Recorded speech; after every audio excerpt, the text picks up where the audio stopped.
Olá pessoal, nesse vídeo nós vamos falar sobre as escalas de tamanho, né, ou de comprimento. Né?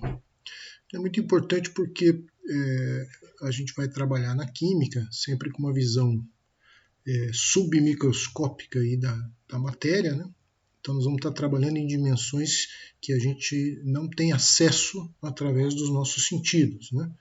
A gente tem acesso indireto através dos equipamentos, pela experimentação, e a gente cria modelos, né, imagina, né, como seriam as coisas nesse nível aí. Então é muito importante ter a noção da escala que a gente está trabalhando.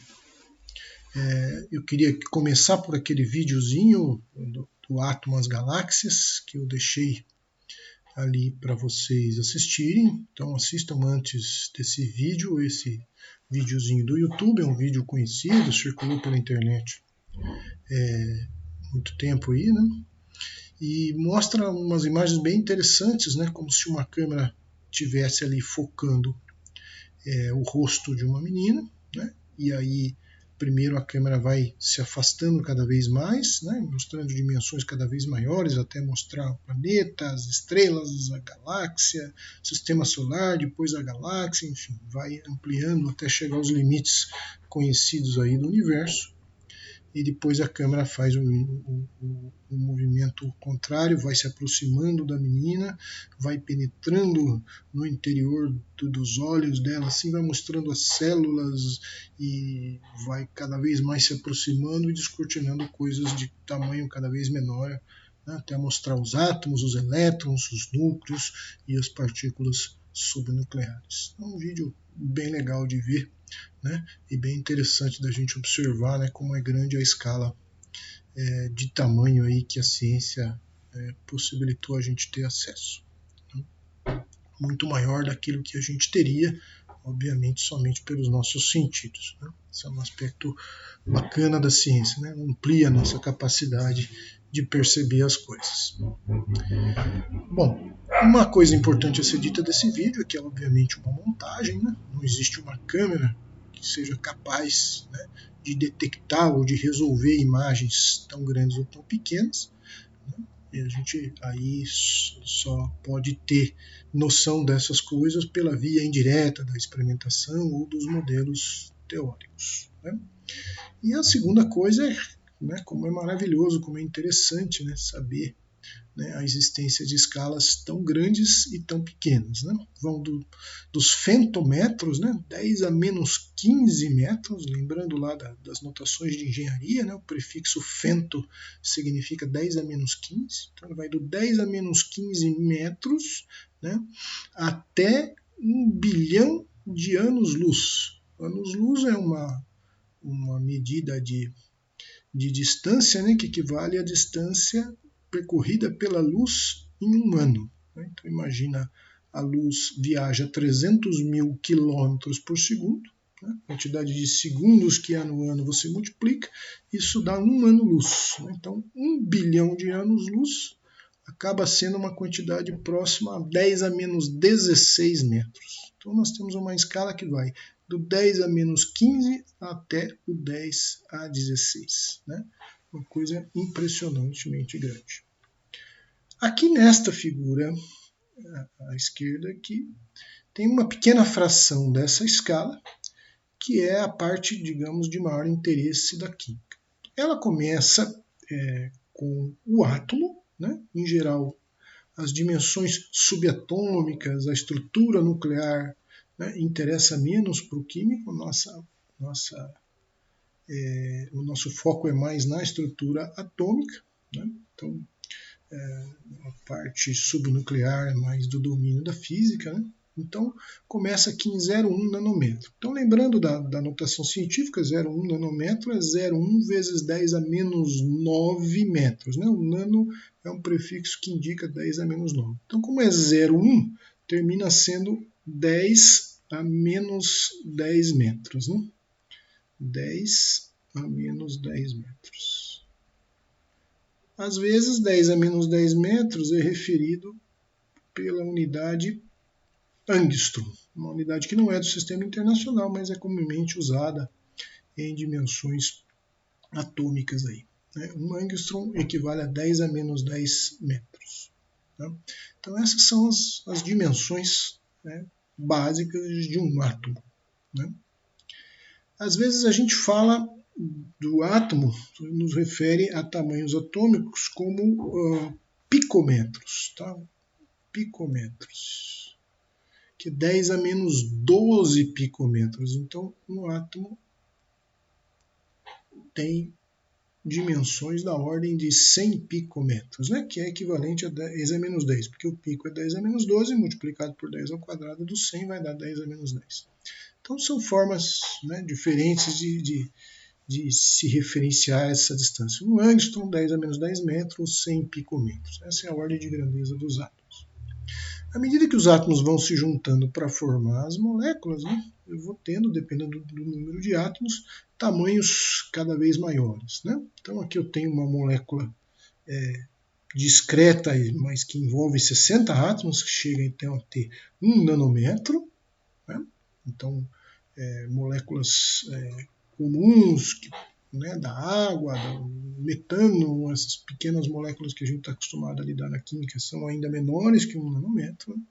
São, portanto, dimensões ainda muito pequenas. Né?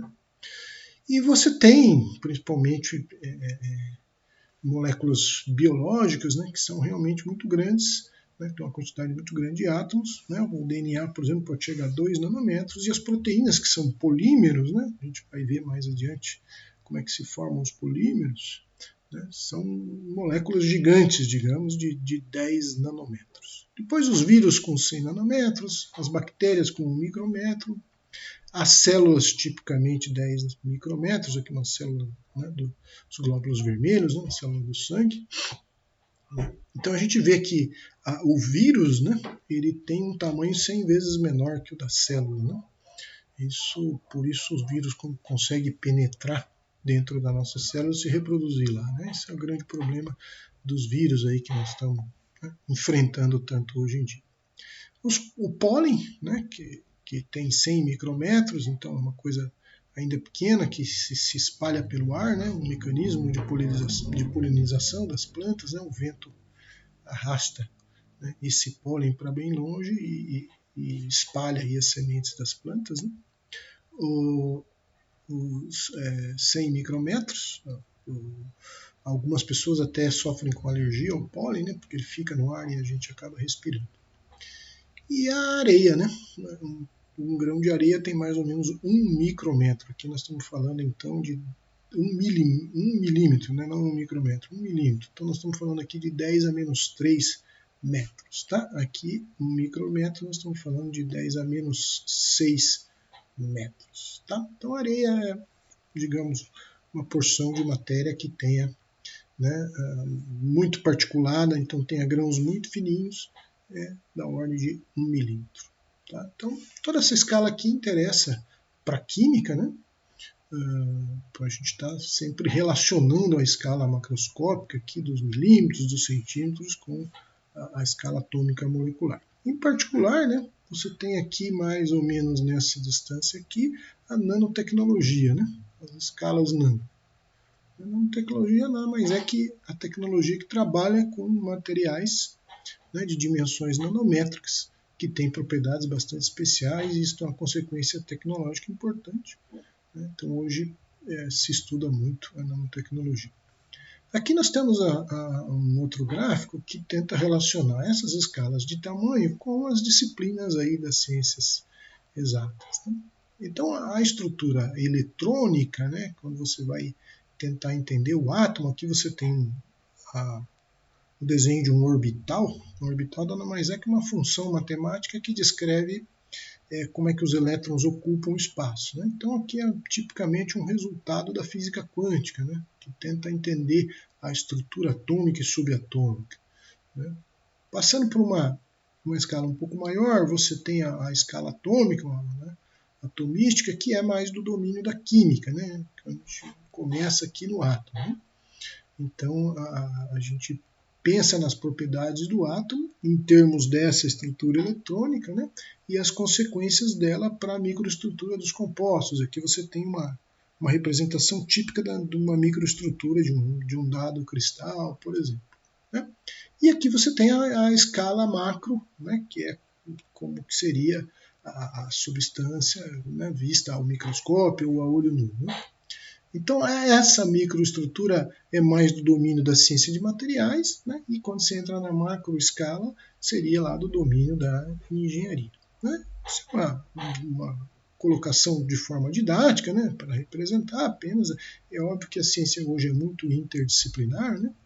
Tudo que se faz envolve conhecimentos das diferentes áreas, por isso é muito importante para nós químicos sermos capazes, né, de compreender os princípios gerais da física para podermos, né, interagir com os físicos, com os cientistas de materiais e com os engenheiros, para podermos, né, fazer parte aí dessa avanço tecnológico aí.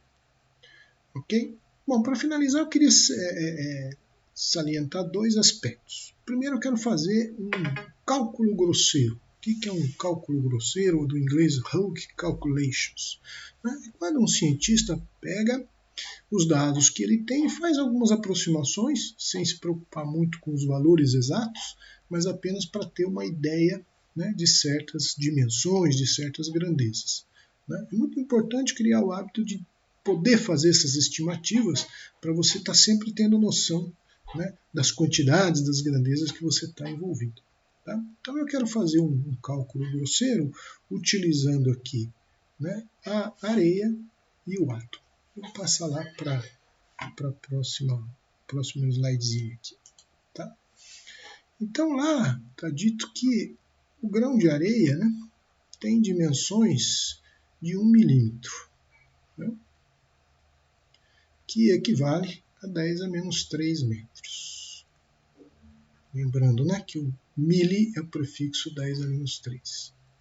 Se eu suponho que este grão de areia é uma partícula esférica, né, de diâmetro 10 a menos 3 milímetros, então o volume, né, numa estimativa grosseira, é mais ou menos proporcional a esse 10 a menos 3 elevado ao cubo. Então eu vou ter 10 a menos 3 metros elevado ao cubo. Então, para fazer essa potência aqui, eu tenho que elevar, né, o 10 a menos 3 ao cubo, eu tenho que multiplicar 3 por 3, vai ficar 10 a menos 9. E o metro vai ficar elevado ao cubo. Metro. Estimando grosseiramente, o volume de um grão de areia é da ordem de 10 a menos 9 metros cúbicos. O átomo, tá? E ele me diz que é 0,1 nanômetros. Né? Então é da ordem de 10 a menos 10 metros. Fazendo o mesmo raciocínio, deixa eu colocar aqui para o átomo um V minúsculo, tá? Para não confundir com o lado de cima.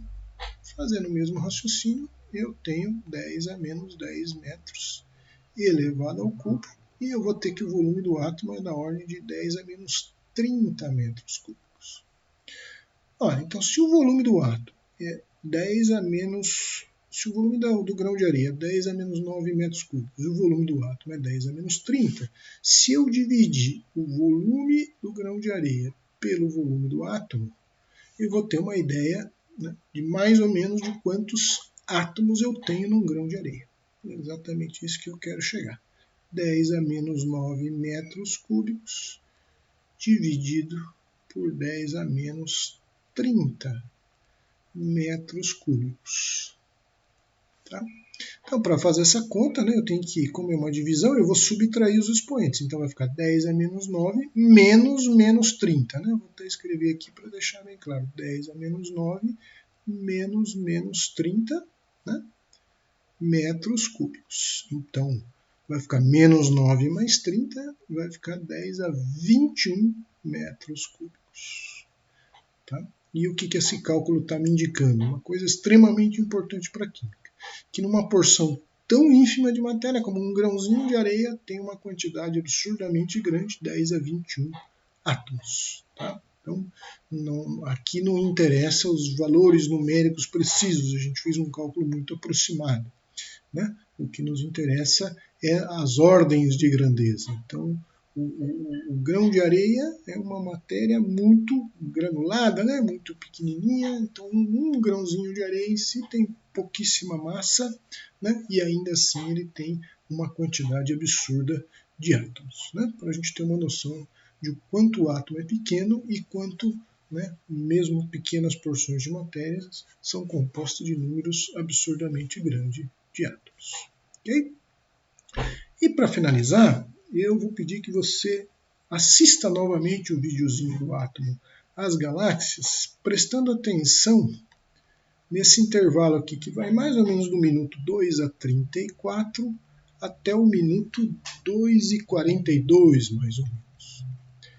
Nesse intervalo aqui, o filme passa pelo interior do átomo, né? E tem um dado momento em que a tela fica escura, você já não está mais visualizando, né, os elétrons mais internos ali, e o átomo ainda, e o núcleo do átomo ainda não está visível. Se você observar o título que ele põe ali, né, ele coloca um vazio atômico, né, atomic emptiness, né, um vazio atômico, ou seja, né, apesar de que a gente imagina a matéria como uma coisa contínua, densa, né, na verdade há muito espaço vazio no interior da matéria. Né? Isso é uma outra coisa fundamentalmente importante para a gente entender o comportamento da matéria. Ok? Então esse foi o nosso vídeo sobre as escalas de tamanho. Nos vemos no próximo vídeo.